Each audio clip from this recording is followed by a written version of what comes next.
আমার ভাইপোর রাজনীতি করছে, তার পরিচয় আলাদা, ভাইপোর পরিচয় আলাদা।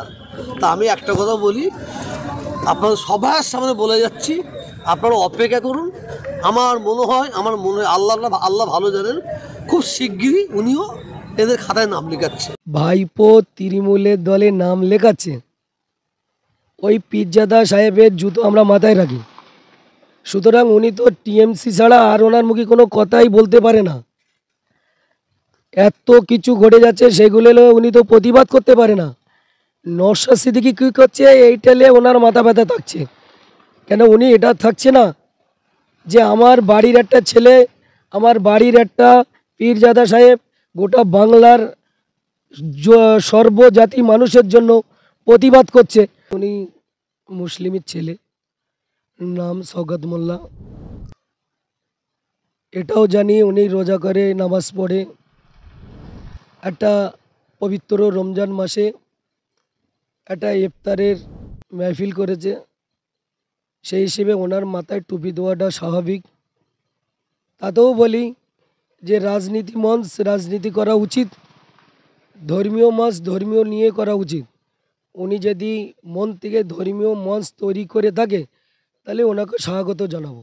আর যদি মনে করে না এটা ইফতার মেহফিল করে আমি একটা রাজনীতি করছি, তাহলে আমরা এটা নিন্দা জানাবো। ভাঙড়ে সেই ইফতারি মেহফিল থেকে কোনো এক পীরজাদা তিনি বলছেন যে 26-এর আগে ভাইপো তৃণমূলের সাথে নাম লেখাচ্ছে, কতটা সত্য কি বলবেন?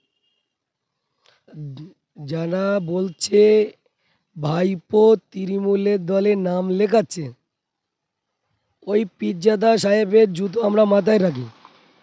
সুতরাং উনি তো টিএমসি ছাড়া আর ওনার মুখে কোনো কথাই বলতে পারে না। এত কিছু ঘটে যাচ্ছে, সেগুলো উনি তো প্রতিবাদ করতে পারে না।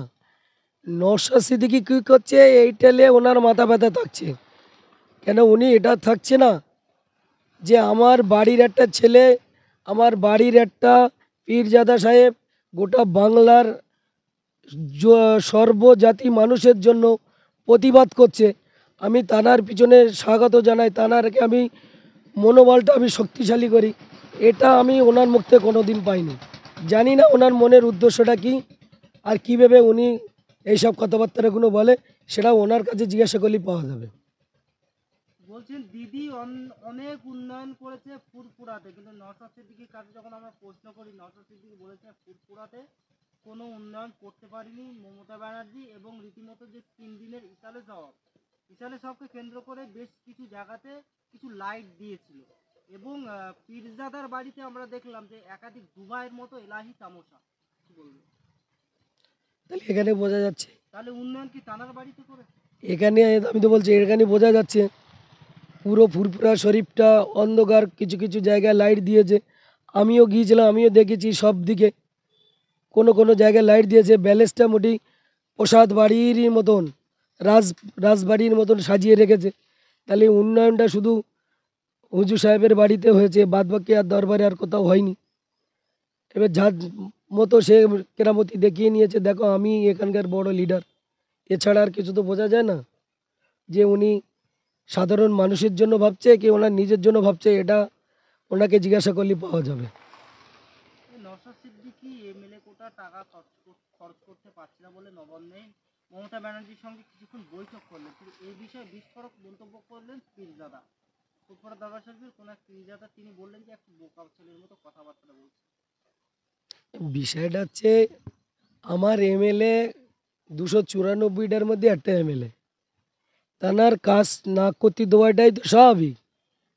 আমি যে অঞ্চলে বাস করি সেই অঞ্চলের 6খানা পঞ্চায়েত মেম্বার, তাদেরকে কাজ বারণ করে দিয়েছে খুদ শওকত মোল্লা সাহেব, যে যারা আইএসএফ ক্যান্ডিডেট জিতেছে তাদেরকে কাজ দেওয়া হবে না। কিন্তু সরকারিভাবে নওশাদ ভাইয়ের যে কাজগুলো দিচ্ছে না, কোনো বি অ্যাঙ্গেল দিয়ে বন্ধ করে দিচ্ছে।